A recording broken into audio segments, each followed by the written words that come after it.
So what is false fruit? It generally comes in the board exam. Name the example. So cashew nut is the example as per the NCERT. Apple is the example. Strawberry is the example. And in these cases, all other portions as we have read, but thalamus persists, and thalamus is going to develop into the edible part. That's why it is called as the false fruit. So along with the ovary, what is true fruit?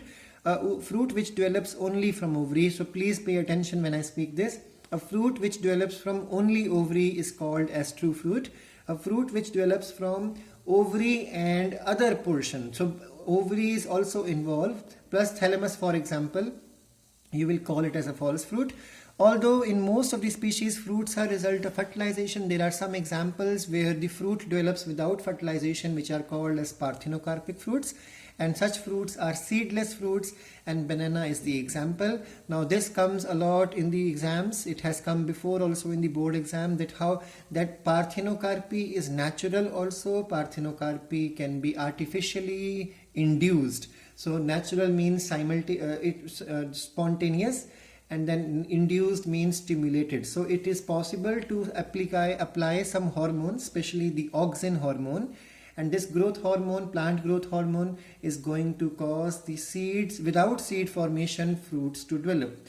Seeds offer advantages. Now this came in 2014 exam also. What are the mention three advantages of the seeds given to the angiosperm. So now from here onwards, few points are mentioned for how seeds are important to the angiosperm. So the first point is, since reproductive process such as pollination and fertilization are independent of water, we all know these concepts do not need water. We all have learned that bryophytes and pteridophytes, they depend upon water for the transfer of the male gamete to the female, and then even fertilization. But in the concept of the flowering plants, even in the case of gymnosperms also, pollination and fertilization is independent of water. So seed formation is better, because we all know the bryophytes and pteridophytes are heavily dependent on water. That's why they are found in small areas. They are not distributed in a wide area on globe. Reason is they need water.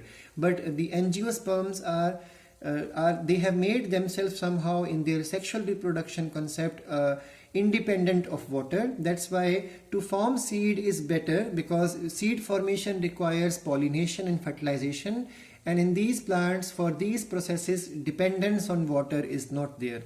Also, seed have better adaptive strategies for dispersal. Second point, seeds develop some strategies for dispersal, and dispersal means moving to the new areas, and thus the species is going to colonize new area. So competition is going to reduce, and the plant is going to get a lot of new area to develop. So species continue, and the population density remains normal, and the species cover more areas now. Another point is, seed carry food in the form of the endosperm or in the form of the cotyledon, and that provides the seedling some nourishment before the seedling starts photosynthesis. So 3 points are there. Another one is the hard seed coat provides protection to the young embryo. So these are the best 4 points. Another one which we already know is that that seed is a product of sexual reproduction. So it generates genetic recombination variations, and variations are important for adaptation, survival, and evolution or speciation to take place. So there are 5 points which are given in NCERT regarding the benefits or advantages of angiosperms if they develop seeds. Now another point, seeds are important to us also. Let's go through the NCERT. So dehydration and dormancy of seed is important for us, because we all know in the agricultural based countries like India, we save the seed somewhere in the dry area away from sunlight, after they have completely dried in the sun, and then we keep them for the next year, and we even consume them. So our food as well as our agriculture depends upon the seeds dormancy or dehydration and dormancy of seeds. So from here you can read this concept. Now the next thing is, how long can the seed remain alive? We have learned about pollen grains, that they may lose viability soon, or they may lose it after a few months, or they can be preserved in cryopreservation in liquid nitrogen minus 196 degrees centigrade, that is called as the pollen bank. So in the same manner, it has been found that there are some reports that the seeds have been discovered by the archaeological surveys, archaeological people, and they always discovered seeds, and sometimes these seeds still are viable. When they grow those seeds, they germinate. Example, the oldest example is of lupin, a beautiful flower. The scientific name is Lupinus arcticus. It was found in the Arctic tundra, and the seed germinated and flowered after around 10,000 years of dormancy. And in the same manner, a recent example of the date seed, that is the Phoenix ectylifera, which was 2,000 year old, discovered when the excavation was done at King Herod's palace near the Dead Sea. So this is how seeds are important. Another important concept is the apomixis. There are some plants which develop seeds without fertilization. Such plants are called as apomictic plants. It is very common in Asteraceae and grasses to see such type of seeds. So these seeds are formed without fertilization, and this is something like asexual reproduction, which is coping sexual, because every sexual portion is there, but at the last fertilization does not take place. So seed is formed which is trying to copy sexual reproduction, but actually it is asexual. So how is it possible? NCERT clearly says in some plants the egg formed is diploid. So how can an egg be diploid?